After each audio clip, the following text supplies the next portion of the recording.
बिस्मिल्लाहिर्रहमानिर्रहीम। अस्सलामु अलैकुम स्टूडेंट्स, माय नेम इज शाम गोरी और आज मैं आपको पढ़ाने वाला हूँ क्लास 11 की फिजिक्स के chapter number 4 rotational and circular motion के न्यूमेरिकल्स को सॉल्व करवाने जा रहा हूँ। आज मेरी पूरी कोशिश है मैक्सिमम जितने न्यूमेरिकल आज के करवा सका तो करवाऊंगा। इसका आपको पता ही है नेक्स्ट पार्ट लाजमी बनेगा क्योंकि टोटल 11 न्यूमेरिकल है जो एक वीडियो में कवर करवाना काफी मुश्किल है, तो पार्ट तो बनेगा। अब ये नहीं कह सकता कि इस वीडियो में कितने न्यूमेरिकल सॉल्व होंगे, तो वो हम देख लेंगे। तो यहाँ आपके सामने पहला न्यूमेरिकल, आप ये सोच रहे होंगे कि सर आपने ये सॉल्व क्यों कर दिया। इस वजह से किया क्योंकि इस न्यूमेरिकल में कुछ है ही नहीं स्टूडेंट, इतना इंपॉर्टेंट न्यूमेरिकल नहीं है, पेपर में आने के चांसेस कम होते हैं लेकिन आ सकता है और आसान भी है बेहद, तो इसलिए मैंने बोला कि कुछ है ही नहीं इसके अंदर तो मैं सॉल्व ही कर देता हूँ। अब जरा सुनिएगा इसमें क्या बोला गया।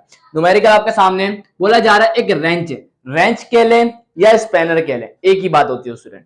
तो ये एक हमारा पाना होता है, तो यहाँ पे आपके सामने बहुत सारे पाने भी मैंने दिखा दिया, अगर आपको समझ में नहीं आ रहा तो इसी को हम कहते हैं रेंच।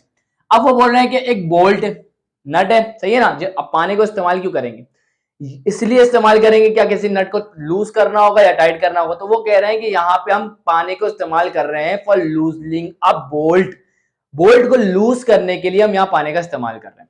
तो जो बंदा है ये उसका हाथ है, उसने इस तरीके से फोर्स लगाई, इस तरीके से फोर्स लगाई, देख लें यहाँ पर, और इस पाने का मूवमेंट आर्म ये रहा, दैट इज 0.4 मीटर। वो बता रहा है कि वो बता रहा है क्या distance between the persons hand, mechanics hand and the bolt. तो इसका मतलब वो हमें बता रहा है मूवमेंट आर्म जिस पॉइंट पे फोर्स अप्लाई की जाती है वहां से लेके जो एक्सिस ऑफ रोटेशन होता है उनके दरमियान के डिस्टेंस को कहा जाता है दैट इज मूवमेंट आर्म, और उसको हम आर से रिप्रेजेंट करते हैं। तो यहां पे उसने फोर्स जो मैकेनिक ने लगाई दैट इज 800 न्यूटन। अब हमें क्या करना है, और अगर आप एंगल देखें तो याद रखिएगा ये जो एंगल बन रहा है वो बता रहा है, सवाल में बता रहा है कि जो फोर्स है वो perpendicular to the movement arm है। इसका मतलब इन दोनों के दरमियान, एफ और आर के दरमियान जो एंगल बन रहा है दैट इज 90 डिग्री। तो यहां डेटा देख लें, एफ आ गया 800, आर आ गया 0.4, थीटा आ गया 90 डिग्री, और हमें क्या निकालना है, टॉर्क अप्लाइड कितना हुआ। Torque applied on the body is, formula क्या है, torque is equal to R F sine theta. R की वैल्यू भी है, एफ की वैल्यू भी है, थीटा की वैल्यू भी है, इन दोनों को मल्टीप्लाई करेंगे 320 आ गया, और साइन 90 की वैल्यू होती है 1, तो 320 1 320। और यूनिट की बात करें फॉर्मूले से देख लें, आर का यूनिट डिस्टेंस है मीटर होगा, फोर्स का यूनिट क्या होगा न्यूटन, तो यूनिट क्या बन गया न्यूटन इंटू मीटर। तो आई होप ये न्यूमेरिकल आप लोगों को एकदम बेहतरीन तरीके से क्लियर होगा, बेहद आसान था। तो आए जरा बढ़ते हैं प्रॉब्लम नंबर 2 की तरफ। सो यहां स्टूडेंट्स आप लोगों के सामने आ चुका है अब प्रॉब्लम नंबर 2, ये भी बड़ा इंटरेस्टिंग है। आए जरा इसको पढ़ते हैं क्या लिखा हुआ है। इसमें लिखा हुआ है एक कार है, a car accelerates uniformly from rest. उसने इतना पढ़ने के बाद आपके जहन में क्या बात है, उसने बोला कि कार एक्सेलरेट का मतलब क्या होता है। उसने, आपको पता है जब वो गाड़ी रेस्ट से स्टार्ट होगी तो धीरे धीरे धीरे धीरे करके अपनी स्पीड को इंक्रीज करेगी, और स्पीड चेंज होती है मतलब वेलोसिटी चेंज होती है, तो एक्सेलरेशन कार में प्रोड्यूस होती है। तो वो कह रहे हैं कि यहाँ जो एक कार है वो एक्सेलरेट तो हो रही है लेकिन यूनिफॉर्मली, इसका मतलब हर सेकंड जो स्पीड बढ़ेगी वो कांस्टेंट होगी। फॉर एग्जांपल अगर पहले सेकंड में 5 बढ़ी है तो अगले सेकंड में भी 5 बढ़ेगी, उससे अगले सेकंड में भी 5 बढ़ेगी, इसको हम कहते हैं यूनिफॉर्म एक्सेलरेशन। आई होप ये बात क्लियर हो गई बेहतरीन तरीके से। तो यहाँ पे जब गाड़ी रेस्ट से स्टार्ट हो रही है तो मुझे बता सकते हैं आप लोग इस गाड़ी की इनिशियल स्पीड कितनी होगी, तो आप बोलेंगे सर इनिशियल स्पीड 0 हो गई। तो यहाँ पे डेटा में सबसे पहले हम क्या लिखेंगे, इनिशियल वेलोसिटी कितनी हो गई गाड़ी की, क्योंकि वो रेस्ट पर है तो that is 0 metre per second. यही बेहतरीन तरीका होता है, हाथ के हाथ पढ़ें और डेटा बनाएं। उसके बाद उसने क्या बोला कि Aakar accelerates uniformly from rest and reaches a speed 22 metre per second in 9 seconds. इसका मतलब बढ़ते बढ़ते स्पीड बढ़ते बढ़ते कहां तक पहुंच गई, 22 मीटर पर सेकेंड तक पहुंच गई। कितने टाइम लगा उसको इतने स्पीड को अचीव करने में, दैट इज 9 सेकेंड। तो हमने बोला अब ये जो स्पीड है, ये जो वेलोसिटी है दैट इज फाइनल वेलोसिटी।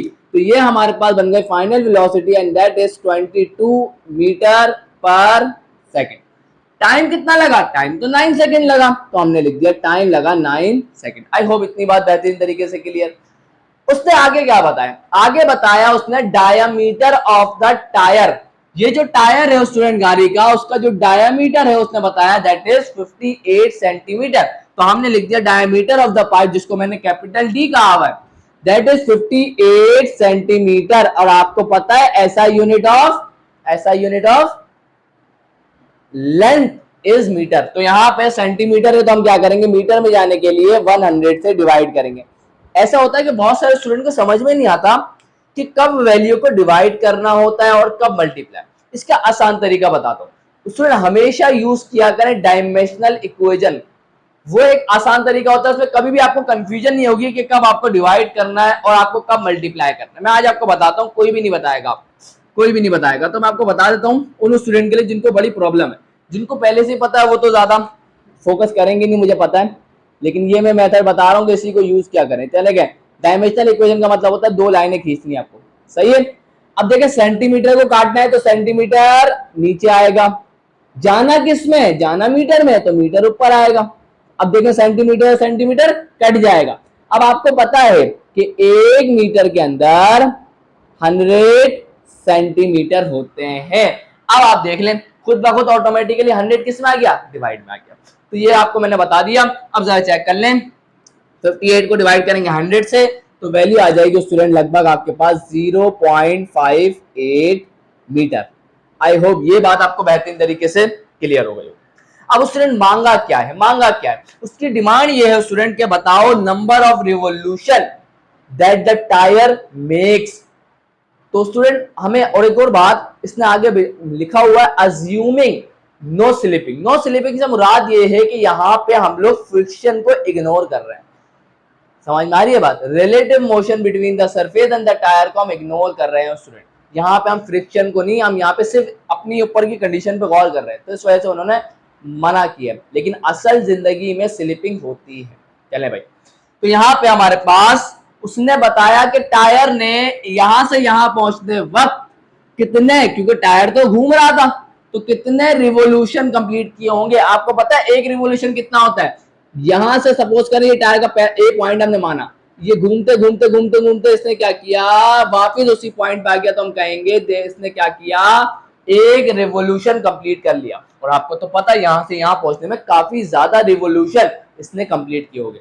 इसका मतलब हमें बताना क्या है, रेवोल्यूशन से मुराद है हमें यहाँ पे एंगुलर डिस्प्लेसमेंट बताना है स्टूडेंट, एंगुलर डिस्प्लेसमेंट बताना है। तो यहाँ पे नंबर ऑफ रिवोल्यूशन का मतलब क्या है, यहाँ पे असल में हमें एंगुलर डिस्प्लेसमेंट को बताना है, और एंगुलर डिस्प्लेसमेंट क्या होता है, दैट इज थीटा।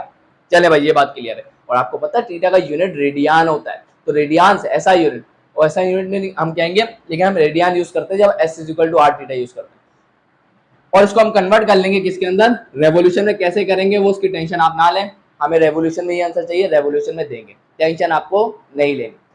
दूसरा पार्ट उसने बोला फाइनल रोटेशनल स्पीड बताओ। फाइनल रोटेशनल स्पीड, देखें टायर तो रोटेट कर रहा है ना, तो इसके पास कौन सी स्पीड होगी, रोटेशनल। एक बात बताएं, इनिशियली तो कार रेस पे थी, टायर भी रुका हुआ था, तो टायर की इनिशियल रोटेशनल स्पीड कितनी होगी। तो आप कहेंगे सर क्या बात कर दी, टायर तो रुका हुआ है तो इनिशियल रोटेशनल स्पीड तो हो गई 0, लेकिन फाइनली तो कार मूव कर रही है, इसका मतलब इसके पास कुछ ना कुछ फाइनल रोटेशनल स्पीड होगी। और रोटेशनल स्पीड का मतलब होता है ओमेगा, एंगुलर वेलोसिटी, और एंगुलर वेलोसिटी फाइनल है तो हमें निकालनी है ओमेगा एफ निकालना है। याद रखिएगा ओमेगा आई 0 है, मैं यहां लिख देता हूं, initial rotational speed is 0 metre per, sorry metre नहीं आएगा, रेडियन पर सेकेंड। आई होप ये बात क्लियर, डेटा हो गया कंप्लीट। असल चीज होती है डेटा, बाकी सब तो हो जाता है स्टूडेंट। डेटा सही बन गया ना एक दफा तो जिंदगी ऐसी आसान हो जाएगी कि पता भी नहीं चलेगा। अब स्टूडेंट हमें फोकस क्या करना है, सुनिएगा जरा। पहला पार्ट निकालना है, मतलब थीटा निकालना है। अब थीटा निकालने के लिए आपके जहन में कौन सा फॉर्मूला आना चाहिए, आप बोलेंगे सर थीटा निकालने के लिए हमारे जहन में एक फॉर्मूला आ रहा है, that is called S is equal to R theta, S is equal to R theta. ऐसा ही है, क्या आपको पता है कि इसने लीनियर कितना डिस्प्लेसमेंट कवर किया, आप बोलेंगे सर नहीं। इसका मतलब ये तो बड़ी कंफ्यूजन हो गई उससे। तो यहाँ पे स्टूडेंट सुनिएगा, हमारे पास एक और तरीका पता है क्या, हम यहाँ पे इक्वेशंस ऑफ मोशन को यूज कर सकते हैं और उसकी मदद से हम लोग थीटा को बेहतरीन और आसान तरीके से निकाल सकते हैं। अब आपको पता है हमने कितनी इक्वेशंस ऑफ मोशन पढ़ी, 3। फर्स्ट इक्वेशन ऑफ मोशन क्या कहती है, Vf is equal to V I plus AT। Second equation of motion क्या कहती है, S is equal to VIT plus half AT square. Third equation क्या कहती है, 2AS is equal to VF square minus का VI स्क्वायर। उसी equations of motion को आप लोग अप्लाई करें रोटेशनल कंडीशन के ऊपर। रोटेशनल में क्या होता है, जो वेलोसिटी होती है वो एंगुलर वेलोसिटी बन जाती है और लीनियर एक्सीलरेशन बन जाती है एंगुलर एक्सीलरेशन। तो मैंने इसको कन्वर्ट कर दिया अपनी कंडीशंस के लिए। अब आए जरा इसको देखें, जरा गौर से देखिएगा इसको। हमें निकालना है थीटा और ये वाली जो सेकंड इक्वेशन है ये ऑलरेडी थीटा के लिए अरेंज है, ऑलरेडी थीटा के लिए अरेंज है। अब अगर आप इसको देखें तो अगर आप चाहते हैं थीटा निकालना तो आपको क्या चाहिए, जरा देखिएगा स्टूडेंट। आपको चाहिए इनिशियल रोटेशनल स्पीड जो आपको पता है गाड़ी की 0 है, टाइम आपको पता है 9 सेकंड, उसके बाद हाफ, उसके बाद बचा ये अल्फा। अल्फा क्या है, आप बोलेंगे सर ये अल्फा तो क्या है, एंगुलर एक्सीलरेशन है और वो हमारे डेटा में नहीं है स्टूडेंट, मतलब निकालनी है। और टाइम, इसका मतलब हम इससे थीटा बेहद आसान तरीके से निकाल सकते हैं। लेकिन जरूरी क्या है, जरूरी ये है हमारे पास अल्फा होना चाहिए, अल्फा होना चाहिए। अगर हमारे पास एंगुलर एक्सीलरेशन आ गई तो इसे निकालना बिल्कुल भी मुश्किल नहीं है। अब जरा सेकंड पार्ट को देखें। सेकंड पार्ट में से क्या बोला, ओमेगा एफ निकालो, फाइनल रोटेशनल स्पीड निकालो। और अगर आप फर्स्ट वाली इक्वेशन को गौर करें तो वो ऑलरेडी फाइनल रोटेशनल स्पीड के लिए अरेंज हुई हुई है। और वो क्या मांग रही है, वो मांग रही है कि आपको इनिशियल रोटेशनल स्पीड पता होनी चाहिए, वो तो पता है। एंगुलर एक्सीलरेशन ये नहीं पता हमारे, और बचा टाइम, टाइम तो पता है 9 सेकंड। इसका मतलब अगर हमने एंगुलर एक्सीलरेशन निकाल ली, एंगुलर एक्सीलरेशन निकाल ली तो हम लोग इजीली हम थीटा भी निकाल लेंगे और ओमेगा एफ भी निकाल लेंगे। आई होप ये कहानी जो मैंने सुनाई आपको ये सिर्फ इस वजह से थी, मुश्किल नहीं है न्यूमेरिकल, सिर्फ कॉन्सेप्ट देना मेरा काम है। और आई होप ये आपके समझ में आ गया होगा हमें करना क्या है। तो सबसे पहला काम किसके लिए करेंगे, फॉर अल्फा। लेकिन रुक जाए सब्र करें। आप बोलेंगे सर अल्फा कैलकुलेट करना है, तो अल्फा कैलकुलेट कैसे करेंगे, आए जरा डेटा पे जरा गौर करते हैं स्टूडेंट। डेटा में आप देखें तो उसने इनिशियल वेलोसिटी दी, यहां हमारी इस कंडीशन में इनिशियल वेलोसिटी का कोई काम नहीं है, ये तो लीनियर है और ये हमारे पास ये भी लीनियर फाइनल है और टाइम भी। इसका मतलब ये जो चीज है, ये चीज अगर आप देखें, क्या इस 3 चीजों की मदद से मैं क्या कैलकुलेट कर सकता हूं, तो आप बोलेंगे सर इससे आप लीनियर एक्सीलरेशन कैलकुलेट कर सकते हैं। अब जरा सुनते रहिएगा बात को स्टूडेंट। आपको पता है लीनियर एक्सीलरेशन और एंगुलर एक्सीलरेशन के दरमियान एक रिलेशन होता है जिसे हम कहते हैं A is equal to r alpha. ए हम इसकी मदद से कैलकुलेट करेंगे, इन तीनों की मदद से। आर क्या है, रेडियस ऑफ द टायर, और हमें डायमीटर ऑफ द टायर पता है तो हम इसकी मदद से रेडियस निकाल लेंगे, तो वो मसले वाली बात नहीं। तो पहले मैं क्या निकाल लेता हूं जल्दी से, पहले हम लोग निकाल लेते हैं ए, क्या निकाल लेते हैं, एक्सीलरेशन। आई होप कहानी आपके एकदम क्लियर होगी बेहतरीन तरीके से। जल्दी से करूंगा कैलकुलेशन, टाइम जाया नहीं करूंगा। तो स्टूडेंट एक्सीलरेशन के बारे में हम जानते हैं, फॉर्मूला क्या होता है, दैट इज VF माइनस का VI and divided bye T। तो जल्दी से कैलकुलेट कर लेते हैं स्टूडेंट। तो acceleration is equal to VF क्या है, VF हमारे पास 22 है और इनिशियल कितना था 0, टाइम कितना लगा दैट इज 9 सेकंड। तो यहां से हमारे पास एक्सीलरेशन क्या निकल, तो ये आ गया हमारे पास 2.44 एंड यूनिट क्या आ जाएगा, मीटर पर सेकंड स्क्वायर। आई होप ये बेहतरीन तरीके से आप लोगों को क्लियर होगा। चले भाई, ये हो गया हमारे पास लीनियर एक्सीलरेशन का मसला हल हो गया। अब क्या निकालना है सर, अब आप बोलेंगे सर रेडियस चाहिए तो निकाल लेता हूं, टेंशन वाली बात थोड़ी है। तो यहाँ पे मैं आपका ज्यादा टाइम नहीं लूंगा, हम लोग डायरेक्ट अल्फा निकालते हैं। क्या निकालते हैं, डायरेक्ट अल्फा निकालते हैं। तो अल्फा हमारे पास पता है आपको क्या करना है, अल्फा के लिए हम क्या करेंगे, यूज किसको करेंगे, यूज करेंगे a is equal to r alpha. अब जरा चेक करिएगा, इसको अल्फा के लिए इधर अरेंज करें तो अल्फा के लिए अरेंज करेंगे तो क्या बन जाएगा, आर मल्टीप्लाई हो रहा है यहाँ के, आर क्या हो जाएगा, डिवाइड हो जाएगा। क्लियर है बात यहां तक बेहतरीन तरीके से। चले भाई, अब स्टूडेंट आपको पता है ना एक बात, आप बोलेंगे सर हाँ एक बात हमें पता है, क्या सी बात आपको पता है, आप जानते हैं कि जो रेडियस होता है वो असल में किसके बराबर होता है, डायमीटर के हाफ के बराबर होता है। तो क्या मैं इस आर की जगह d/2 लिख सकता हूं, आप बोलेंगे सर बिल्कुल लिख सकते हैं। ऐसा करता ये हूं कि मैं वहीं पे काम कर लेता हूँ, डायरेक्ट बार बार करना पड़ेगा, मजा नहीं आएगा, स्टेप बढ़ेगी, जिंदगी मुश्किल हो जाएगी। तो जरा चेक करिएगा स्टूडेंट, हम जानते हैं कि जो आर है वो असल में किसके बराबर होता है, डायमीटर के हाफ के। तो आर की जगह क्या आ जाएगा, d/2, और बाकी अपनी जगह पर अल्फा। अब इसको अल्फा के लिए अरेंज कर लें, तो अल्फा के लिए अरेंज करेंगे तो क्या होगा, 2 डिवाइड हो रहा है, वहां जाके ऐसे रिलेशन से मल्टीप्लाई होगा, यहाँ डी मल्टीप्लाई हो रहा है, यहाँ के डिवाइड होगा। अब जरा वैल्यूज को जरा पुट कर दे स्टूडेंट, तो 2 अपनी जगह पर रहेगा, ऐसे रिलेशन कितने निकालिए, that is 2.44 and divided bye diameter of the pipe that is tire that is 0.58 मीटर। आई होप ये बात क्लियर है। अब आप सबके पास कैलकुलेटर तो होगा अल्हम्दुलिल्लाह, तो जरा कैलकुलेटर उठाते हैं और ए की वैल्यू को जरा अल्फा की वैल्यू को जरा कैलकुलेट करते हैं। तो यहाँ पे उठा ले जरा कैलकुलेटर, फ्रैक्शन ले लें, 2 multiply by 2.44 and divided bye 0.58, तो आंसर आ जाएगा 8.413। तो यहां से हमारे पास, यहाँ पे हमारे पास अल्फा की वैल्यू क्या निकल के आ गई, 8.314, और यूनिट क्या होगा, यूनिट याद रखिएगा, यूनिट होगा रेडियन पर सेकेंड स्क्वायर, यूनिट नहीं भूलिएगा स्टूडेंट। तो ये हमारे पास क्या आ गया, ये हमारे पास आ गया अल्फा, ये क्या आ गया भाईजान, अल्फा। और मैंने आपको अभी थोड़ी देर पहले कहानी सुनाई थी, मैंने बताया था कि अगर अल्फा आ गया तो हमारे पास ए पार्ट भी सॉल्व हो गया और बी पार्ट भी सॉल्व हो गया। तो पहले ए पार्ट को सॉल्व कर लेते हैं, इसको तो मिटाना पड़ेगा स्टूडेंट। तो याद, आई होप आपको याद तो हो गई होगी, मैं इसको मिटा रहा हूं। चले भाई, इसका काम हो गया खत्म। अब बस मुझे ये देखना है कि आपको ये बोर्ड नजर आ रहा है कि नहीं, क्या कि मैं आगे कंटिन्यू कर। सो आए जरा कंटिन्यू करते हैं। तो अब पहला पार्ट में हमें थीटा निकालना था, और वो किस में निकालना था, रेवोल्यूशन में। ये हम यूज करेंगे second equation of motion for rotational motion. तो ये आ गई theta is equal to omega I T plus half alpha T square. तो जल्दी से वैल्यू को पुट करें, omega I initial rotational speed that is 0, क्योंकि गाड़ी रेस्ट पे थी।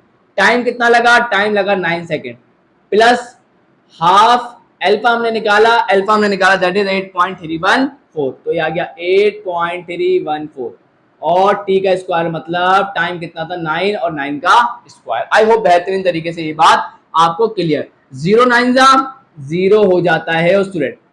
तो यहाँ पे अल्हम्दुलिल्लाह आप सबके पास कैलकुलेटर है, जरा कैलकुलेटर उठाएं, टाइम जाया नहीं करिएगा, कैलकुलेटर उठाएं। सबसे पहले ले लें फ्रैक्शन और लिखें 8.314 मल्टीप्लाई बाय 9 का स्क्वायर एंड डिवाइडेड बाय 2। तो आंसर मिल जाएगा 336.717, 336.717। और आपको पता है यूनिट क्या आया होगा, आप बोलेंगे सर थीटा है, और थीटा का यूनिट आएगा रेडियन। तो इसका मतलब इसका यूनिट आया होगा स्टूडेंट रेडियन। क्या हमें आंसर में रेडियन में लेना था, नहीं, आप बोलेंगे सर रेवोल्यूशन। अब यहाँ पर रेवोल्यूशन में कैसे कन्वर्ट करेंगे, by using dimensional equation. Student dimensional equation को यूज करें, बेहतरीन और इजी। बस आपको एक बात पता होनी चाहिए स्टूडेंट कि रेडियन और रेवोल्यूशन के दरमियान का रिलेशन। जल्दी से आपको पढ़ा देता हूँ, मैंने टॉपिक नहीं पढ़ाया लेकिन मैं आपको जल्दी से थोड़ा सा इंट्रोडक्शन दे दूं इसके बारे में। तो ये आ गया हमारा सेंटर, और ये आ गया हमारा एक पॉइंट ए है, एक पॉइंट ए। ये हमारा ऑब्जेक्ट यहाँ स्टार्ट हुआ, घूमते घूमते घूमते घूमते यहाँ पर वापस आ गया, यहाँ पे वापस आ गया। इससे हम कहते हैं इसने एक रेवोल्यूशन कंप्लीट कर लिया, एक रेवोल्यूशन कंप्लीट कर लिया। अगर मैं आपसे पूछूं कि यहां से लेके यहां तक पूरा घूमा ना, एंगल कितना बना होगा, डिग्री में बताएं पहले। तो आप बोलेंगे सर डिग्री में अगर हम बताएं तो ये पूरा एंगल बना होगा 360 डिग्री का। और आपको पता है 360 डिग्री असल में अगर आप रेडियन में देखें तो ये बराबर होता है 2 पाई रेडियन के बराबर होता है। हाफ पाई होता है, पाई प्लस पाई कितना हो जाता है 2 पाई। तो इसका मतलब एक रेवोल्यूशन का मतलब रेडियन में अगर हम देखें तो होता है 2 पाई रेडियन। तो जल्दी से जरा इधर आ जाएं, तो हम यहाँ लिखेंगे, अब देखें रेडियन को काटना है, तो रेडियन नीचे आएगा स्टूडेंट, और जाना किसमें है, रेवोल्यूशन में। तो रेवोल्यूशन ऊपर आएगा। हमें ये पता है कि एक रेवोल्यूशन में 2 पाई रेडियन होते हैं। तो जल्दी से जरा अपना कैलकुलेटर उठा लें स्टूडेंट, आए जरा इसकी कैलकुलेशन को जरा परफॉर्म करते हैं। तो यहां से हमारे पास थीटा क्या निकल के आता है, जरा चेक करते हैं जल्दी से, बिस्मिल्लाह पढ़ के चले भाई। तो यहाँ पे इसको डिवाइड करवाएंगे किससे, इसको डिवाइड करवाएंगे किससे, 2, और पाई कैसे लाएंगे, शिफ्ट दबा के एक्सपोनेंट वाले बटन को दबाएंगे तो पाई आ जाएगा। तो हमारे पास आंसर आ रहा है 53.59।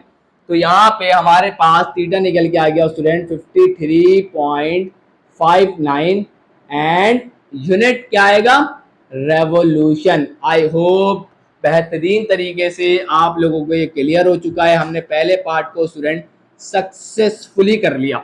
आइए जरा सेकंड पार्ट को देखें। सेकंड पार्ट आ गया। सेकंड पार्ट में हम क्या निकालेंगे, सेकंड पार्ट में हमें निकालना है omega F, final rotational speed. उसके लिए हम किसको यूज करेंगे, by using first equation of motion. चले भाई बेहतरीन तरीके से आगे लिख दीजिएगा, फॉर रोटेशनल के लिए सही रहता है।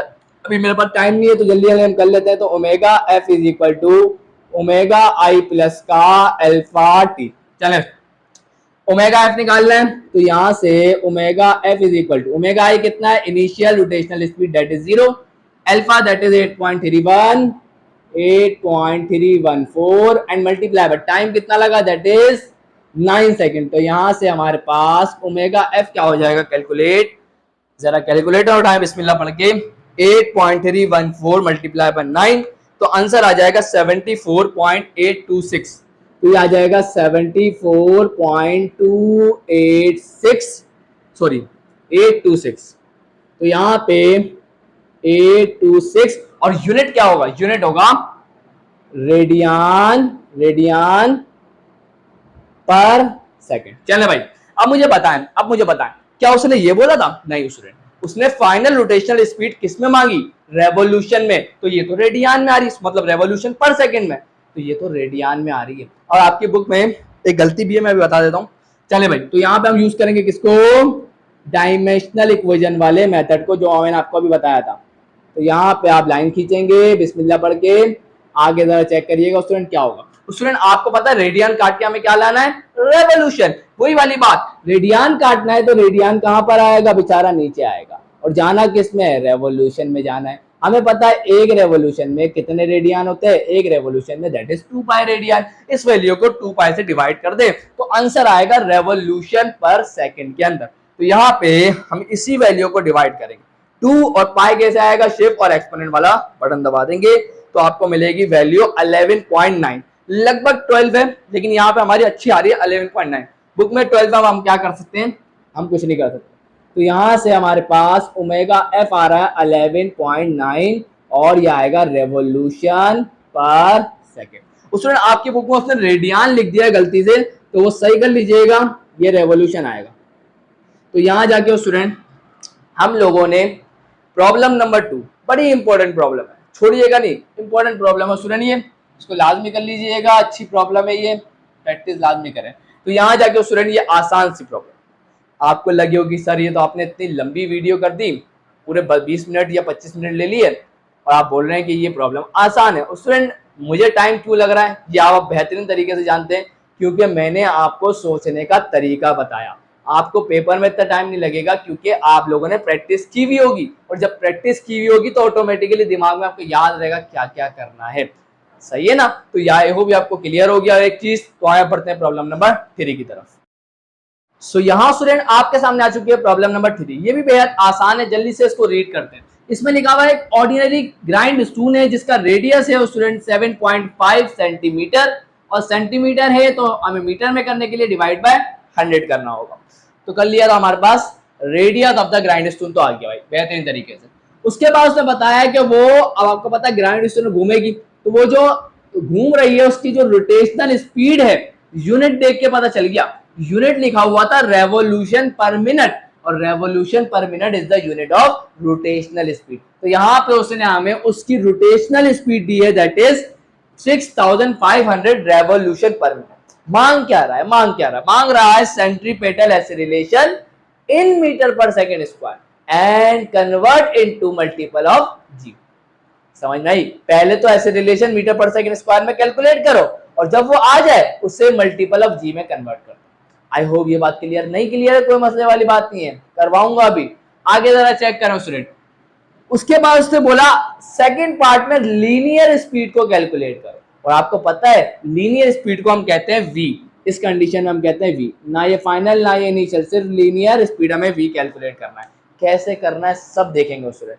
सबसे पहला काम, एसआई यूनिट में जब कुछ चाहिए होता है ना तो हर चीज एसआई में रखनी पड़ेगी। तो यहाँ पे इस रेवोल्यूशन को रेडियन में लेके जाए और मिनट को सेकंड में। जरा चेक करिएगा, रेवोल्यूशन को काटना है हमें, किसको काटना है, रेवोल्यूशन को। तो रेवोल्यूशन कहाँ आएगा, नीचे। जाना किस में, रेडियन में, तो रेडियन कहाँ आएगा, रेडियन आएगा ऊपर। और हम जानते हैं एक रेवोल्यूशन में कितने रेडियन होते हैं, दैट इज 2 पाई रेडियन। हमें मिनट को काटना है तो यहाँ पे मिनट कहाँ पर आएगा, मिनट आएगा ऊपर, तो ये आ गया हमारे पास मिनट। और हम ही जानते हैं, और जाना किस में, सेकंड में, तो ये आ गया हमारे पास सेकंड। हम जानते हैं एक मिनट में कितने सेकंड होते हैं, दैट इज 60 सेकंड्स। अब अगर आप गौर करें तो रेवोल्यूशन से रेवोल्यूशन कैंसिल हो जाएगा, ये मिनट से ये मिनट कैंसिल हो जाएगा, बचेगा रेडियन पर सेकंड। तो आए जरा कैलकुलेटर जरा उठा ले बिस्मिल्लाह पढ़ के, आज जरा कैलकुलेट कर लेते हैं इसको। तो ये बन जाएगा 6500 multiply by 2 pi and divided bye 60, तो आंसर आ जाएगा 680.67। तो यहाँ पे आ जाएगा 680.678 है, तो राउंड ऑफ कर देंगे तो ये हो जाएगा 68। और यूनिट क्या आएगा, रेडियन पर सेकेंड स्क्वायर। चले भाई, ये तो हो गया स्टूडेंट, बेहतरीन तरीके से कन्वर्जन हो गई। तो अब हमें क्या करना है, अब हमें क्या करना है, सेंट्रीपेटल एक्सीलरेशन निकालनी है। पहला पार्ट आपको पता है, सेंट्रीपेटल एक्सीलरेशन का पहला फॉर्मूला होता है v square divide by r, दूसरा फॉर्मूला होता है r ओमेगा स्क्वायर। तो हम यहाँ कौन सा यूज करेंगे, ये वाला यूज करेंगे। क्यों, क्योंकि हमारे को एंगुलर रोटेशनल स्पीड पता है और सर्किल का रेडियस भी पता है, तो इसके जरिए हमें सेंट्रीपेटल एक्सीलरेशन मिल जाएगी। तो यहाँ पे हम यहाँ पे यूज करेंगे, हम जानते हैं स्टूडेंट्स कि एक्सीलरेशन इज इक्वल टू क्या होता है, that is r omega square.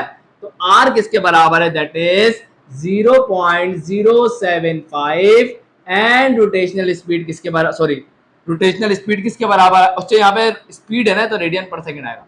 Rotational speed किसके बराबर, 680.68। तो यहाँ जरा इसको मल्टीप्लाई करेंगे तो आंसर आ जाएगा। सो यहाँ पे इसको जरा कैलकुलेट करा, तो स्टूडेंट मैंने निकला तो 347, पहले लिख रहा हूँ 3479.39 और यूनिट क्या आ जाएगा, मीटर पर सेकेंड स्क्वायर। तो ये तो हमारे पास वैल्यू आ गई स्टूडेंट, पहला आंसर आ गया हमारे पास, ऐसे रिलेशन आ गए मीटर पर सेकेंड स्क्वायर। आपकी बुक के अंदर इसको एक्सपोनेंट में लिखा हुआ है, तो अगर आप एक्सपोनेंट में लिखना चाहते हैं तो आंसर क्या बनेगा, तो एक्सपोनेंट में लिखेंगे तो क्या बनेगा, पॉइंट को देखें 1 2 3 4, तो पॉइंट को 4 दफा पीछे किया है तो ये बन जाएगा 3.47 एक्सपोनेंट 4 और यूनिट क्या आ जाएगा, मीटर पर सेकेंड स्क्वायर। सही है ना। तो अगर आप इस पे लिखना चाहते हैं इस पे लिख लें एक्सपोनेंट में, वरना ऐसे ही लिख लें, कोई भी बात नहीं, मसला नहीं है, आंसर सेम है। अब उसने क्या बोला था, फॉर मल्टीपल ऑफ जी, तो यहाँ पे अब हम लिखेंगे मल्टीपल ऑफ जी के अंदर, तो मल्टीपल ऑफ जी। अब जो स्टूडेंट आपको एक बात बता दूं कि अगर कभी भी आपसे वो बोले मल्टीपल ऑफ जी में लिखो किसी भी आंसर को, या आपको बोले मल्टीपल ऑफ 5 में लिखो या मल्टीपल ऑफ 3 में लिखो, तो आपको करना क्या है, करना क्या है स्टूडेंट, कोई मुश्किल काम नहीं करना आप लोगों को, कोई मुश्किल काम नहीं करना। जो भी वैल्यू दी जा रही है, देखिए 3.47 एक्सपोनेंट 4 ये वैल्यू है हमारे पास, सही है। अब आप इसको मल्टीपल ऑफ जी में लिखना चाहते हैं तो इसका मतलब ये है आप क्या करेंगे, इसको जी से मल्टीप्लाई भी करेंगे और जी से डिवाइड भी करेंगे। अगर आप मल्टीपल ऑफ 3 में लिखना चाहते हैं तो 3 को मल्टीप्लाई भी करेंगे, 3 को डिवाइड भी करेंगे। मल्टीपल ऑफ 4 में लिखना चाहते हैं तो 4 को मल्टीप्लाई भी करेंगे, 4 को डिवाइड। अब हम क्या करेंगे स्टूडेंट्स, क्योंकि हमें मल्टीपल ऑफ जी में लिखना है तो जी नजर आना चाहिए, जी मल्टीप्लाई होता हुआ नजर आना चाहिए, और नीचे वाले जी है ना उसकी वैल्यू को पुट कर दें, तो 3.47 exponent 4 and divided by g की वैल्यू कितनी होती है, that is 9.81 and multiply by g. तो यहां से स्टूडेंट जरा इसको कैलकुलेट करें, तो यहाँ पे हम क्या करेंगे, 3.47 एक्सपोनेंट 4 को डिवाइड करवा देंगे 9.81 से, तो आंसर आ जाएगा स्टूडेंट 3537 पॉइंट, लिख देता हूँ 3537.2 और ये किस में आ जाएगा, जी के अंदर। आई होप आपको ये क्लियर होगा किस तरीके से आपको जी में लिखना है। तो मैंने इसको आपको जी में भी लिख के दिखा दिया, मल्टीपल ऑफ जी में। आ जाए आप जरा वी को कैलकुलेट करते हो स्टूडेंट। वी कैसे कैलकुलेट करना है, बहुत आसान है स्टूडेंट। वी को कैलकुलेट करना बेहद आसान है और स्टूडेंट हम जानते हैं ऐसे रिलेशन इज इक्वल टू क्या होता है, V square divided by R, है ना। उसके बाद इस फॉर्मूले को आप वी स्क्वायर के लिए पहले अरेंज कर लें। तो वी स्क्वायर के लिए क्या हो जाएगा, यहाँ या आर डिवाइड और वहां जाके सेंट्रीपेटल ऐसे रिलेशन से मल्टीप्लाई होगा। स्क्वायर हटाएंगे क्योंकि हमें वी चाहिए, तो स्क्वायर हटाएंगे तो अगली साइड पे क्या आ जाएगा, रूट आ जाएगा। ऐसे रिलेशन सेंट्रीपेटल ऐसे रिलेशन हमारे पास आई थी 3.47 exponent 4 and multiply by radius कितना था, दैट इज 0.075 मीटर। तो जरा अपना कैलकुलेटर अल्लाह के हुक्म से उठा लें। तो यहाँ पे कैलकुलेटर में डालें वैल्यू, रूट लें 3.47 एक्सपोनेंट 4 मल्टीप्लाई बाय 0.075, तो आंसर आ जाएगा स्टूडेंट 51। तो यहाँ जहाँ हमारे पास क्या आ गई, वेलोसिटी जो निकल के आ गई, that is 51 metre per second. I hope कि ये न्यूमेरिकल आप लोगों को 100% क्लियर होगा। स्लाइटली इंपॉर्टेंट न्यूमेरिकल है, आप कह सकते हैं अच्छा न्यूमेरिकल है, प्रैक्टिस आज भी करिएगा। तो यहाँ पे अब हम बढ़ते हैं प्रॉब्लम नंबर 4 की तरफ। सो यहाँ स्टूडेंट आपके सामने आ चुकी है प्रॉब्लम नंबर 4, बेहद आसान है और इंपॉर्टेंट भी है। जल्दी से देखिएगा स्टूडेंट, इसमें लिखा हुआ है calculate the orbital radius of the, सही ऑर्बिटल रेडियस, और जो हमारे पास जो सैटेलाइट है स्टूडेंट बताया जा रहा है वो रोटेट कर रही है, सही है, ऑर्बिट कर रही है अराउंड अर्थ। स्टूडेंट अर्थ के अराउंड जो सैटेलाइट है वो रिवॉल्व कर रही है, और student with a speed of, with orbital speed of 3200 metre per second. ये न्यूमेरिकल जो था बस इतना सही था, बस इतनी ही बात की उसने। उसने हमें सिर्फ दिया क्या, उसने हमें सिर्फ दिया ऑर्बिटल स्पीड, या आप कह सकते हैं orbital velocity, that is 3200 metre per second, और कुछ भी नहीं दिया। और मांगा क्या, मांगा ऑर्बिटल रेडियस, ऑर्बिटल रेडियस जिस ऑर्बिट के अंदर वो सैटेलाइट अर्थ के अराउंड रिवॉल्व कर रही है। तो बस इतना था। अब स्टूडेंट इस न्यूमेरिकल को सॉल्व करने के लिए आप लोगों को ऑर्बिटल वेलोसिटी का फॉर्मूला याद होना चाहिए, and that is equal to √g m central divided by r। ये फॉर्मूला आपको याद कर लेना बेहतरीन तरीके से, बहुत इंपॉर्टेंट है, ये टॉपिक भी बहुत इंपॉर्टेंट है। तो यहाँ पर स्टूडेंट्स अब ये फॉर्मूला जो है वो हमसे कह रहा है कि अगर आप चाहते हैं, आप देखें हमें यहाँ पे ये कैलकुलेट नहीं करना, हमें रेडियस, ऑर्बिटल रेडियस कैलकुलेट करना है। अब ऑर्बिटल रेडियस कैलकुलेट करने के लिए आपको ऑर्बिटल स्पीड या वेलोसिटी पता होनी चाहिए, वो पता है। जी जो है ग्रेविटेशनल कांस्टेंट है, जिसकी वैल्यू जब ये न्यूमेरिकल आपके पेपर में आएगा तो उसकी वैल्यू आपको गिवन होगी, and that is equal to 6.67 exponent -11 newton metre square per KG square. And जो एम सेंट्रल है, अब वो सेंट्रल क्या होगा वो हमें नहीं पता। इस केस में हमारा जो सेंट्रल है, सेंटर में जो है वो अर्थ है, तो अर्थ का मास आएगा, और मास ऑफ अर्थ होता है 6 एक्सपोनेंट 24 केजी, और हमें निकालना क्या है, orbital radius, that is R. बस हो गया। तो आज जरा सॉल्यूशन की तरफ बढ़ते हैं कि orbital velocity can be calculated by this formula. अब यहाँ पे हमें तो आर चाहिए, वी थोड़ी चाहिए, तो यहाँ पे हमने क्या किया, taking square on both side, ताकि ये रूट हट जाए। अब क्या होगा जरा चेक करिएगा, स्क्वायर से रूट कैंसिल हो गया। अब जल्दी जल्दी से सुनिएगा मेरी बात को बहुत ध्यान से, ये आर डिवाइडर है, वहां जाके मल्टीप्लाई होगा, एंड ये वी स्क्वायर या मल्टीप्लाई है, वहां जाके G M E divided by V square हो जाएगा, जीएमई से जाके डिवाइड हो जाएगा। अब जल्दी जल्दी से जरा वैल्यूज को पुट कर दें स्टूडेंट, तो आर इज इक्वल टू जी की वैल्यू कितनी है, that is 6.67 exponent -11, mass of earth की वैल्यू कितनी है, that is 6 exponent 24 and divided bye v का स्क्वायर, और v कितना था, दैट इज 3200 और इसका स्क्वायर। क्लियर है यहाँ तक की बात, बेहतरीन। चले भाई, आपको इसको सॉल्व करने का तरीका अब देखिए स्टूडेंट, मैं आपको स्टेप बाय नहीं बता रहा, डायरेक्ट कैलकुलेटर में डाले आंसर आ जाएगा। मैं ज्यादा आपको मुश्किलात कैलकुलेशन में नहीं ले जाना चाहता। आई होप आप सबको कैलकुलेटर सही तरीके से यूज करना आता होगा, मैं आपको बता भी देता हूँ। डायरेक्ट कैलकुलेटर से सॉल्व करें, ज्यादा मेहनत करने की जरूरत नहीं है। सबसे पहले फ्रैक्शन लेने, 6.67 एक्सपोनेंट -11 लिख दिया, multiply by 6 exponent 24 and divided bye bracket 3200 और इसका स्क्वायर। तो वैल्यू काफी बड़ी आ रही है, मैं इसको एक्सपोनेंट में लिखता हूं। पहले तो मैं आपको ऐसे लिख के दिखा देता हूं कितनी आ रही है। 39082031.25 और यूनिट क्या आएगा, यूनिट आएगा मीटर।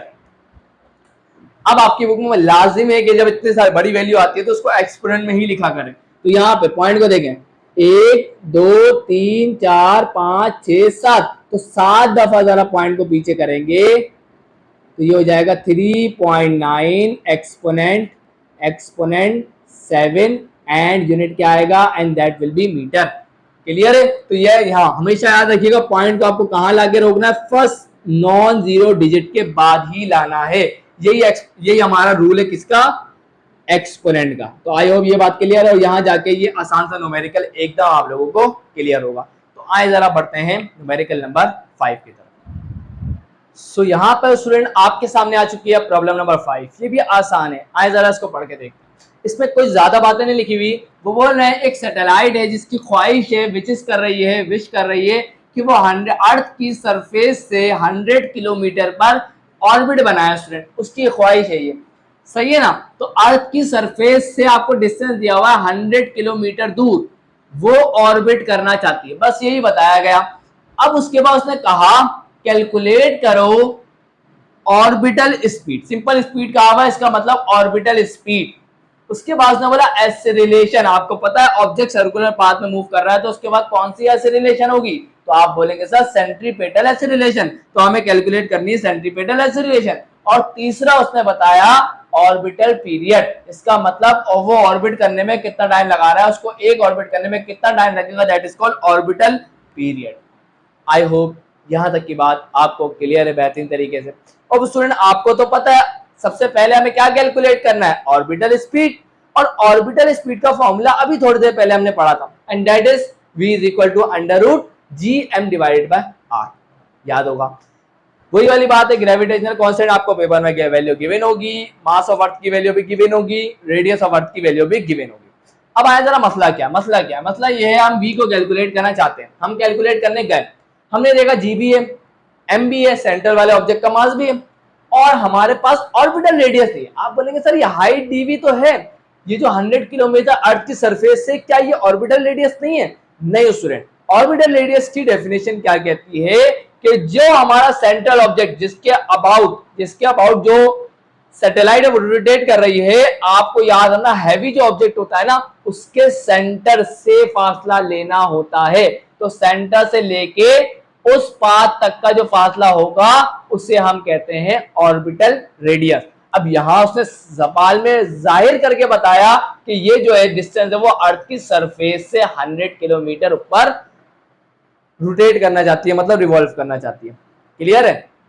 तो इसका मतलब हमें ऑर्बिटल रेडियस चाहिए, तो यहां से लेके यहां तक तो 100 किलोमीटर है, और बाकी जो ये अर्थ का रेडियस, इन दोनों को ऐड कर देंगे तो हमें ऑर्बिटल रेडियस मिल जाएगा स्टूडेंट। तो यहां पे यही काम करते हैं। तो ऑर्बिटल रेडियस किसके बराबर होगा, 100 kilometre plus radius of earth. Radius of earth कितना है, दैट इज 6371। इन दो जरा का यहाँ ब्रैकेट लगा के यूनिट लिख दीजिएगा, दैट इज किलोमीटर, एंड यहाँ पे क्या हो जाएगा, ये बन गया था 6471 किलो आया, तो क्या आ जाएगा एक्सपोनेंट 3 और यूनिट क्या आ जाएगा, दैट विल बी मीटर। चले भाई, तो अब हमारे पास ऑर्बिटल रेडियस आ चुका है, तो जरा इसको यहाँ रख दें, क्या है 6471 एक्सपोनेंट 3।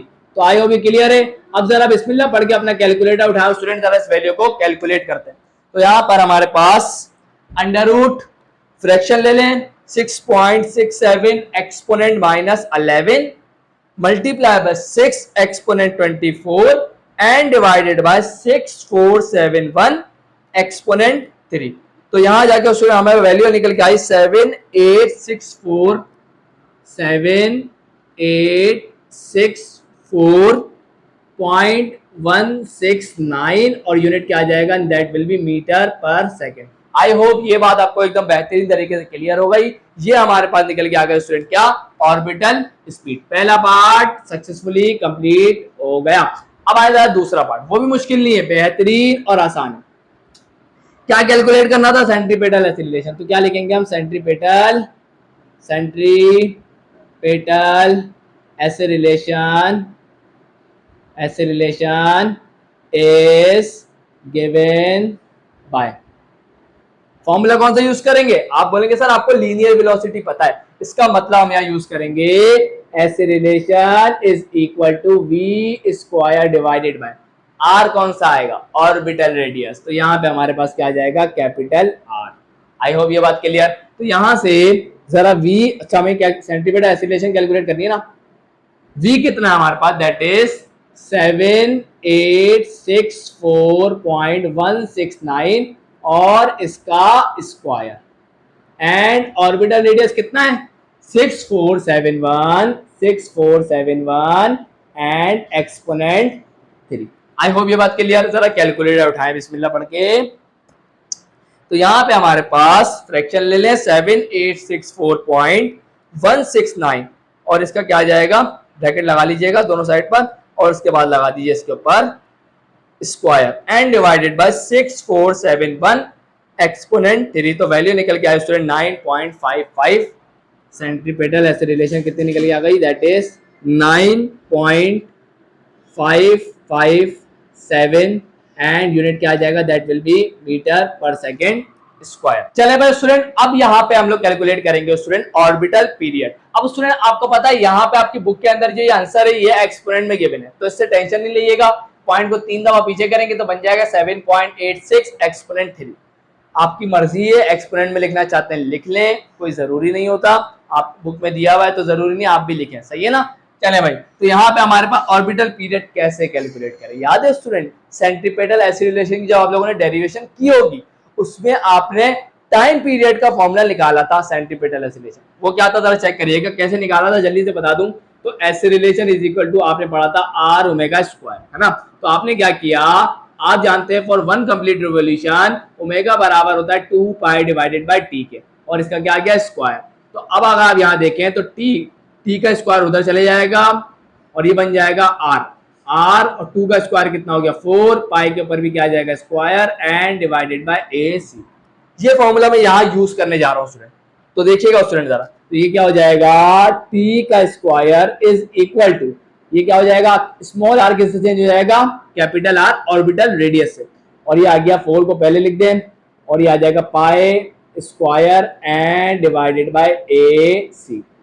स्टूडेंट 4 जरा यहाँ चेक कर लें, 4 आ गया, r हमारा कितना है orbital radius and that is 64 multiply by 6471 exponent 3 and बाकी पाई के स्क्वायर को एज इट इज रहने दें, कैलकुलेटर में डायरेक्ट डाल देंगे and divided bye centripetal acceleration में क्या निकाली है, दैट इज 9.557। अल्हम्दुलिल्लाह आज सबके पास कैलकुलेटर होगा, तो स्क्वायर आएंगे तो क्या आ जाएगा, रूट आ जाएगा, तो ये आ जाएगा अंडर रूट। अब वैल्यू को जरा कैलकुलेट कर लें स्टूडेंट, तो मैं कैलकुलेट करके दिखाता हूं। तो यहाँ पर ये बन जाएगा स्टूडेंट, फ्रैक्शन लें 4 multiply by 6471 exponent 3 multiply by pi का स्क्वायर एंड डिवाइडेड बाय 9.557। तो वैल्यू निकल के आ गई, काफी बड़ी है तो मैं लिख देता हूं, दैट इज 2673065.91। स्टूडेंट्स अब क्या करना है स्टूडेंट, आपको इसका रूट ले लेना है। तो यहाँ पे इसका रूट ले लें तो आंसर आ जाएगा 5170.160 और यूनिट क्या आएगा, and that will B second. Student आपको पता है ये जो यूनिट आया सेकेंड, ये काफी बड़ा हो गया इसके लिए, है ना। इससे अच्छा है आपकी बुक में जब आर में आंसर दिया हुआ है, देखिए जरूरी नहीं है आर में कन्वर्ट करें। अब मेरे हिसाब से तो उसने सवाल में मेंशन नहीं किया कि आपको आर में कन्वर्ट करना है या नहीं, लेकिन आर में कन्वर्ट कर ले तो अच्छा होगा। देखिए यहाँ पे इसने सेकंड में दिया हुआ आंसर आ गया, इसको आर में कन्वर्ट कर ले तो आंसर थोड़ा छोटा हो जाएगा। तो आपको पता है डायमेंशनल इक्वेशन का मेथड आप यूज करेंगे, क्या करेंगे, डायमेंशनल इक्वेशन। आपको पता है सेकंड को काटना है तो सेकंड नीचे आएगा और आर में जाना है तो आर ऊपर आएगा। हम जानते हैं 1 घंटे में 3600 सेकेंड्स होते हैं स्टूडेंट। आई होप ये बात तो आपको पता होगी। 1 घंटे में 3600 सेकेंड्स होते हैं स्टूडेंट। तो यहाँ पे इसको जरा 3600 से जरा इसको डिवाइड करवा दें तो ये कन्वर्ट हो जाएगा किसके अंदर, आर में कन्वर्ट हो जाएगा। तो इसी वैल्यू को हम क्या कर देते हैं 3600 से डिवाइड करवाएंगे तो वैल्यू निकल के आ रही है 1.436। तो ये आ जाएगा 1.436 और यूनिट क्या आ जाएगा आर। यहां जाके स्टूडेंट हमने ये वाला न्यूमेरिकल भी सक्सेसफुली कंप्लीट कर लिया and that is the orbital period. I hope ये न्यूमेरिकल मुश्किल नहीं था, सिर्फ फॉर्मूले याद होने चाहिए इस न्यूमेरिकल को सॉल्व करने के, और कोई मुश्किल काम तो इसमें है ही नहीं, सिर्फ कैलकुलेशन भरी पड़ी है इसके अंदर और फॉर्मूला लग रहा है बस। तो आए जरा प्रॉब्लम नंबर 6 की तरफ बढ़ते हैं। सो यहाँ स्टूडेंट्स आपके सामने आ चुकी है प्रॉब्लम नंबर 6। ये भी आसान है, कोई ज्यादा मुश्किल नहीं है। आए जरा इसको पढ़ लेते हैं। तो यहाँ पे आपके सामने बताया जा रहा है एक डिस्क है स्टूडेंट जो हमारे पास रोटेट कर रही है स्टूडेंट, सही है ना, और जिसका डायामीटर हमारे को दिया जा रहा है दैट इज 0.3 मीटर। तो diameter of the disc, data हाथ के हाथ बनाया करें, तो diameter of the disc that is 0.3 metre. और डायामीटर से हम क्या निकाल सकते हैं, रेडियस। तो रेडियस के लिए क्या करेंगे, डायामीटर को हाफ कर देंगे तो हमारे पास रेडियस निकल के आ गया 0.15 मीटर। आगे पढ़ते हैं। आगे लिखा हुआ स्टूडेंट्स कि अब जो ये मूव कर रही है इसका कुछ ना कुछ रोटेशनल इनर्शिया या आप कह सकते हैं मूवमेंट ऑफ इनर्शिया होगा। हर घूमती हुई चीज का इनर्शिया होता है, दैट इज रोटेशनल इनर्शिया, सही है ना। तो यहां पे भी इसका भी कुछ इनर्शिया होगा। तो बताया जा रहा है इस डिस्क का जो इनर्शिया है, रोटेशनल इनर्शिया है, that is 0.45 kg per metre cube. तो हमने लिख दिया मूवमेंट ऑफ इनर्शिया कह ले या रोटेशनल इनर्शिया कह ले, दोनों ही इसी के नाम है। तो यहाँ पे movement of inertia of disc, जिसको मैंने I1 का नाम दे दिया student, I1 is the rotational inertia of the disc या movement of inertia of the disc है, और इसका यूनिट याद रखिएगा that is kg per metre square. Clear यहां तक की बात। आगे पढ़ें। अब उसने क्या बोला, उसने बोला कि अब हम क्या करते हैं, ये जो डिस्क घूम रही है हम क्या करते हैं इसके एंड पर, जहां इसका रेडियस खत्म होगा, जहां इसका रेडियस एंड होता है, वहां पर इन्होंने क्या किया, रॉक लिए जिनका हर एक रॉक का जो मास है दैट इज 0.2 kg, और उन्होंने at the end of the disc place कर दिया। अब मुझे बताएं थोड़ी देर के लिए सिनेरियो को रोक दें। अब आप खुद सोचें कि जब आपने पहले जब डिस्क रोटेट कर रही थी तो उस वक्त उसका इनर्शिया था I1। अब आपने उसके ऊपर मासेस रख दिए 3 और वो भी 0.2 kg के। अब बताएं उसकी रोटेशनल स्पीड कम होगी या बढ़ेगी। तो आप बोलेंगे सर एक चीज घूम रही थी, अब आपने उसके बाद मास बढ़ा दिया तो उसकी रोटेशनल स्पीड कम हुई होगी, और रोटेशनल स्पीड कम होने का मतलब क्या, उसका मोशन में कमी आ गई, और मोशन में कमी आने का मतलब ये हुआ कि उस सिस्टम का इनर्शिया इंक्रीज हुआ। उसमें याद रखिएगा इनर्शिया जिस भी ऑब्जेक्ट का ज्यादा होता है तो उसकी स्पीड, उसका मोशन, उसका घूमना कम हो जाता है। जिस ऑब्जेक्ट का इनर्शिया कम से कम होगा वो ज्यादा तेज रोटेट करेगा, और जिस ऑब्जेक्ट का इनर्शिया ज्यादा होगा तो वो कम स्पीड से रोटेट करेगा। क्लियर है। तो इसका मतलब इसके सिस्टम का इनर्शिया इंक्रीज हुआ होगा, लाजमी सी बात है। क्लियर है। तो आज जरा देखते हैं इसका, अब वो हमसे मांग क्या रहा है, वो यही मांग रहा है कि आप बताओ मूवमेंट ऑफ इनर्शिया सिस्टम का कितना हुआ होगा। ये तो पता है बड़ा होगा, कितना बड़ा है वो जरा चेक करते हैं। अब उसने मूवमेंट ऑफ इनर्शिया को डिस्टर्ब किसने किया, डिस्टर्ब किया उन मासेस ने जो आए उसके ऊपर। तो अब हम ये चेक करते हैं कि वो जो 3 मासेस आए हैं उनकी वजह से कितना इनर्शिया प्रोड्यूस हुआ होगा। समझ में आई बात। तो हम उसको कह देते हैं I2। I1 वो मूवमेंट ऑफ इनर्शिया है जो डिस्क की वजह से, और I2 is the movement of inertia due to masses placed जो रखे गए हैं at the end of a disc of radius 0.15 metre, वो डिस्क के एंड पे रखे गए हैं। स्टूडेंट अब आपको बता दूं कि I is equal to mr वाला स्क्वायर वाला जो फॉर्मूला है वो कब एप्लीकेबल है, वो एप्लीकेबल कब है स्टूडेंट, जब आपका रोटेशनल मोशन होगा, सर्कुलर मोशन होगा, या एंगुलर मोमेंटम कैलकुलेट करना होगा, या बहुत सारी चीजें मैंने बता दी। इन केसेस के अंदर आप यूज करते हैं I is equal to mr square, क्योंकि एग्जाम में ख्याल आता है कि सर डिस्क के लिए फॉर्मूला अलग होता है, स्फीयर के लिए फॉर्मूला अलग होता है, होलो स्फीयर जो भी है, होलो डिस्क जो भी है, होलो सिलेंडर है, इन सब के फॉर्मूला अलग है मूवमेंट ऑफ इनर्शिया के। तो स्टूडेंट ये वाला जो I = mr² वाला फॉर्मूला है ये सर्कुलर मोशन के लिए इस्तेमाल किया जाता है। सर ये तो यहाँ पे सर्कुलर मोशन हो रहा है, ऑब्जेक्ट जो है वो सर्कुलर पाथ में घूम रहा है, तो यहाँ पे मैं यूज करूंगा I = mr²। और याद रखिएगा सम करिएगा, सम, क्योंकि यहाँ पे एक मास नहीं है, यहाँ पे कितने मास है, 3 मास है, तो तीनों मासेस का क्या करेंगे, सम करेंगे। चले भाई, तो यहां से हम निकालेंगे क्या, I2 निकालेंगे स्टूडेंट। तो यहां से तीनों, अब एक बात आपको बता दूं, सम हटा रहा हूं, सम हटाने का मतलब ऐड करना, कितने मासेस है, तो यहां से आपको पता है 3 मासेस है टोटल, और परपेंडिकुलर डिस्टेंस r कितने हो गए, वो भी 3, और वो भी सेम हो गए सबके लिए। तो यहाँ पे क्या करूंगा, सबका मास भी सेम है, r भी सेम, प्लस दूसरे वाले का भी m है मास और r ही होगा वो भी, प्लस तीसरे वाले का भी मास m है और रेडियस r ही होगा, जिसका जो रेडियस है वो इनका रेडियस होगा।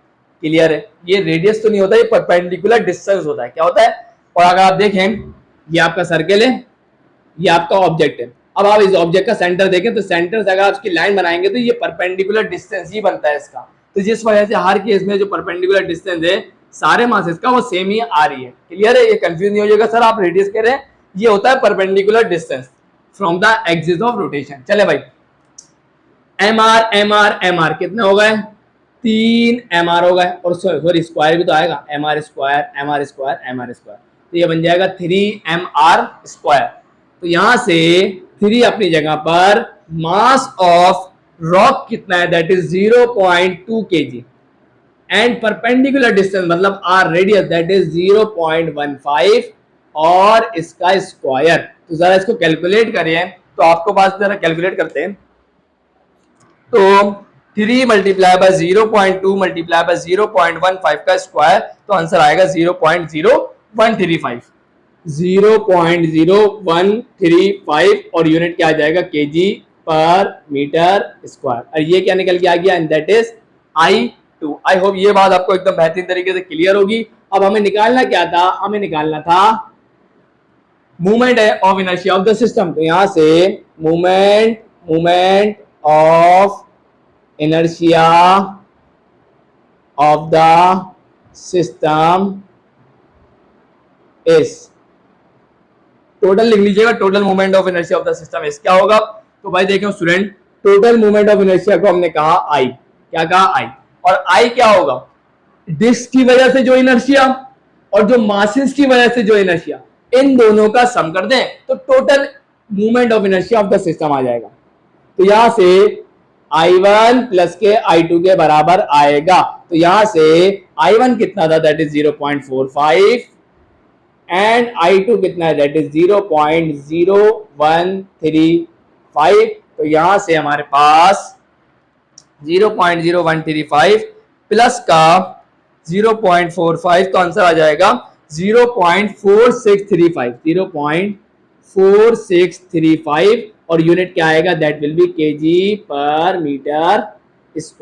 और यहां जाके स्टूडेंट्स ये हमारा छठा न्यूमेरिकल भी स्टूडेंट सक्सेसफुली क्या हो गया, कंप्लीट हो गया। आई होप कि ये न्यूमेरिकल भी आप लोगों को बेहतरीन तरीके से एकदम क्लियर होगा स्टूडेंट, कोई भी इंशाल्लाह प्रॉब्लम नहीं होगी स्टूडेंट। आज की जो ये वीडियो है मैं यही एंड करता हूं स्टूडेंट। आज हमने 6 न्यूमेरिकल कंप्लीट कर लिए, इंशाल्लाह नेक्स्ट वीडियो के अंदर 5 न्यूमेरिकल रह गए हैं, टोटल 11 न्यूमेरिकल है। तो इंशाल्लाह नेक्स्ट पार्ट के अंदर वो 5 न्यूमेरिकल भी इंशाल्लाह मैं कंप्लीट करवा दूंगा जल्द से जल्द।